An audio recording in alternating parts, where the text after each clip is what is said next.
y'all, here's a mini box braid tutorial that I'm going to share with you guys. As you can see, I'm first starting off by cutting the box into 3 sections. You're going to hear me say a lot of numbers. I'm going to split the hair 25-75 and cross them over and connect them. I'm just showing you here how it looks. And then I am going to proceed to lay the 3 legs on top of the 3 legs that's parted on the box braid.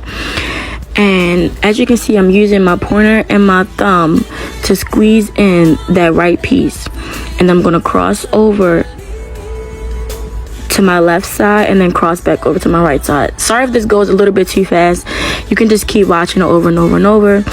I am going to show you another box braid that I do in the video. Same method. Squeeze in that right leg, cross over the left hand and cross over the right hand, and then you just finish plaiting your braid down and you have flat box braids.